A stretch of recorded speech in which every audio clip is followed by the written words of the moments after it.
लेकिन वो मुल्क जिनके पूर्वजों को अकबर ने भी और औरंगजेब ने भी और बाबर ने भी मारा, लेकिन भारत से नफरत और भारत के हिंदू और हिंदुस्तान के इस सनातन समाज को जलील रखने के लिए, छोटा दिखाने के लिए, वो पाकिस्तान अपनी मिसाइल का नाम गौरी रखता है, उसका नाम गजनबी रखता है। उनकी आज की जनरेशन पूछ रही है कि गौरी हमारे कौन थे, बता नहीं पा रहे, उनको समझ नहीं आ रहा, बताएं क्या। और कंट्राडिक्शन देखिए, आप ही के राज्य का एक आदमी, उसने कब धर्म बदला मुझे नहीं पता, और कब धर्म से वो मजहब में चला गया, पाकिस्तान का पहला फादर ऑफ नेशन बना। आप इस बात को, इसलिए मैं आपको समझाने की कोशिश कर रहा हूं कि ये इतिहास ब्लैक एंड व्हाइट में है, इसमें कहीं कोई छुपी हुई नहीं है। प्रॉफिट मोहम्मद साहब जो पैगंबर थे, उनके दामाद की हत्या फजर की नमाज में मस्जिद के अंदर किसने की? उनकी बेटी फातिमा बी को उनके घर में आग लगा के किन्होंने जलता हुआ दरवाजा उनके ऊपर डाला, उनकी हत्या किसने की? उनके नवासों की हत्या किसने की? इसका कोई रिकॉर्ड है, लेकिन ये ब्लैक एंड व्हाइट में सच है। और इस सच को समझने के लिए पूछिए कि मुसलमानों में जो इस देश में जिनकी जनसंख्या 4,75,00,000 है, उन्हें शिया कहते हैं। अगर ये पुष्पेंद्र कह रहे हैं या देश का कोई नॉन मुस्लिम कह रहा है, तो सवाल पूछिए कि ये शिया मुहर्रम क्यों मनाते हैं? इस मुहर्रम की महत्वता क्या है? किसको याद करते हैं और किसको बुरा भला कहते हैं? लेकिन यह मेरा मकसद नहीं है। मेरा इतना ही कहना है कि जिस राष्ट्रीय गान को आप सुबह से लेकर शाम तक जोर जोर से गाते हैं, उस राष्ट्रीय गान पे आप खड़े हो जाते हैं, उसी राष्ट्रीय गान के अंदर एक सूबे का नाम आता है, सिंध, गुजरात, मराठा। सब कुछ आपके पास है, सिंध नहीं है। उसके नहीं होने का गम नहीं है मुझे गम इस बात का है, हमारे समाज ने सिंध का इतिहास पढ़ लिया होता तो ये जो बौने हैं, जो इस्लाम के नाम पर डराते हैं, जो तलवार के नाम पर डराते हैं, जो कुरान मजीद के नाम पर डराते हैं, बात बात में कहते हैं इस्लाम खतरे में है। इस्लाम खतरे में नहीं है, जो लोग उसको मान रहे हैं, जो मुनाफिक हैं, मक्कार हैं, जिनका मुसल्लत ईमान नहीं है, वो खतरे में है।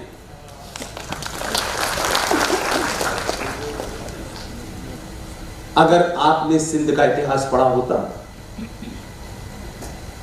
तो आपको अपने पूर्वजों के ऊपर न सिर्फ गर्व होता, आप सीना तान के कहते कि फैसला करें इस देश के मुसलमान।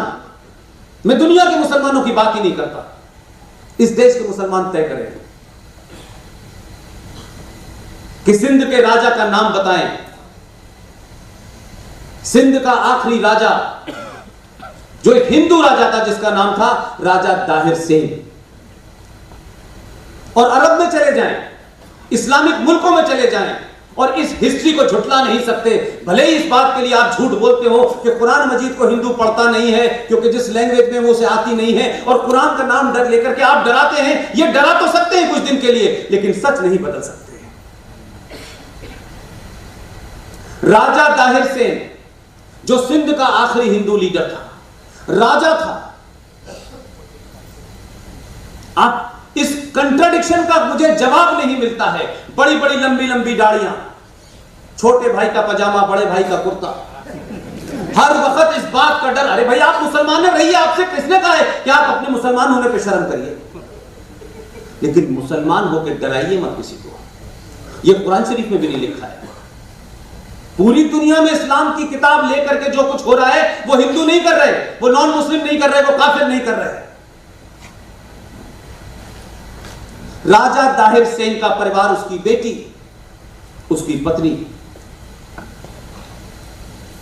उन्होंने मोहम्मद साहब के नवासों को बचाया। पूरी ताकत लगा दी कि मोहम्मद साहब के खानदान में जो भी जिंदा है उसको प्रोटेक्शन उन्होंने महल में दिया।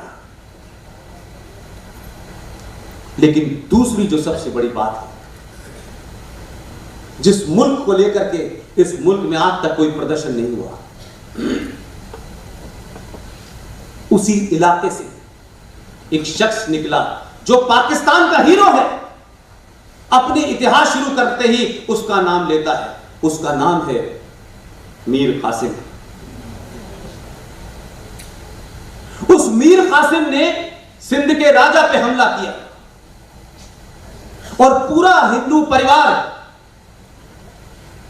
प्रॉफिट मोहम्मद के खानदान के जो भी वारिस थे, उनको बचाते में मारा गया और उसने उनके बाद उनकी हत्या कर दी। कंट्राडिक्शन तो देखिए, जिन्होंने प्रॉफिट मोहम्मद के खानदान के जो भी लोग बचे थे उनको बचाने में अपनी जान गंवा दी, वो काफिर हो गए, और जिसने मारा वो पाकिस्तान का हीरो हो गया।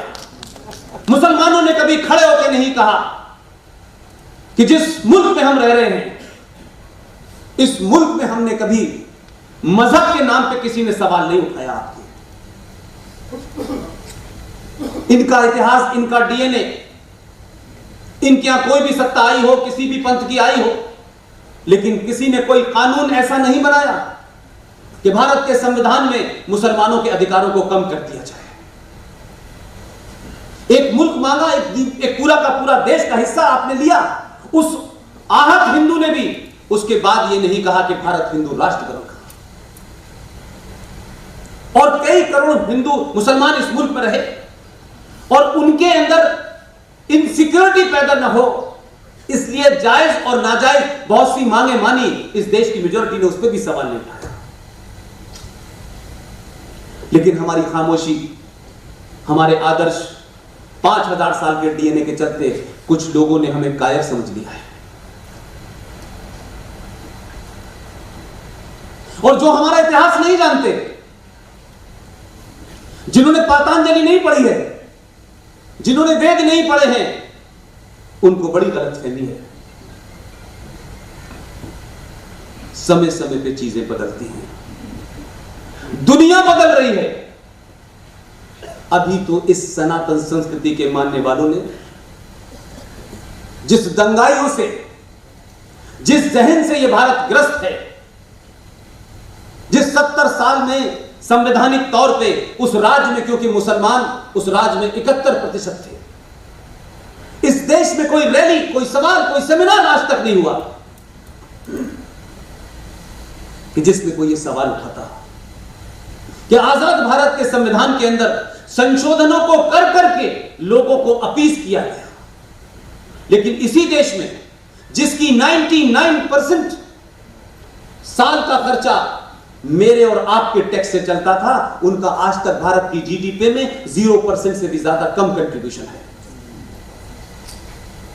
वहां के संविधान में प्रावधान किए गए, वहां के संविधान में एंटी इंडिया काम किए गए, एंटी हिंदू काम किए गए, लेकिन ये समाज, ये 90 करोड़ सनातन धर्म के मानने वालों ने सवाल नहीं किया। और आपने सवाल नहीं किया तो आपका हश्र क्या किया कि आजाद भारत के अंदर तमाम आरोप लगने के बावजूद भी कि भारत के अंदर ऐसी ताकतें आ गई हैं, वैसी ताकतें आ गई हैं। दिल्ली में कांग्रेस पार्टी की सरकार थी, उस सरकार के सरबराह जम्मू कश्मीर में अध्यक्ष थे। ये 86 की बात बता रहा हूं मैं। उस 86 में कोर्ट के आदेश से उत्तर प्रदेश में रामलला का ताला खुला,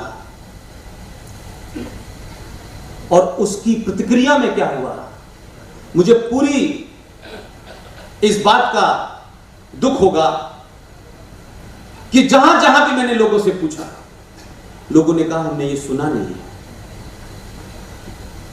ये बात अलग है कि उस वक्त संचार के सारे माध्यम एक विचारधारा के हाथ में थे, न टेलीविजन था, रेडियो में भी सेंसर खबरें जाती थी, और स्थिति इतनी गंभीर थी कि एक प्रधानमंत्री का बेटा अपनी गर्लफ्रेंड की पार्टी में किशोर कुमार को बुलाता है कि आके गाना गाओ, और किशोर कुमार कहता है कि मैं पार्टियों में गाना गाने के लिए नहीं बना हूं। उस पार्टी के लीडर ने, उसके पास कोई संवैधानिक पद नहीं था, ऑल इंडिया रेडियो से किशोर कुमार के गाने बजना बंद करवा दिए।